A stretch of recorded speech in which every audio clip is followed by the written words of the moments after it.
حدثنا يحيى بن بكير قال حدثنا الليث عن عقيل عن ابن شهاب عن عروة بن الزبير عن عائشة أم المؤمنين أنها قالت: أول ما بدأ به رسول الله صلى الله عليه وسلم من الوحي الرؤيا الصالحة في النوم، فكان لا يرى رؤيا إلى جاءت مثل فلق للصبح، ثم حبب إليه الخلئاء، وكان يخلو بغار حراء فيتحنث فيه، وهو للتعبد لليالي ذوات العدد قبل أن ينزع إلى أهله ويتزود لذلك، ثم يرجع إلى خديجة فيتزود لمثلها، حتى جاءه الحق وهو في غار حراء، فجاءه الملك فقال: اقرأ. قال: ما أنا بقارئ. قال: فأخذني فغطني حتى بلغ مني الجهد، ثم أرسلني فقال: اقرأ. قلت: ما أنا بقارئ. فأخذني فغطني للثانية حتى بلغ مني الجهد، ثم أرسلني فقال: اقرأ. فقلت: ما أنا بقارئ.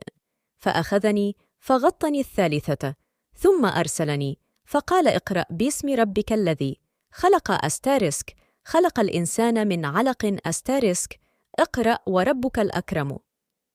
فرجع بها رسول الله صلى الله عليه وسلم يرجف فؤاده، فدخل على خديجة بنت خويلد رضي الله عنها، فقال: زملوني زملوني.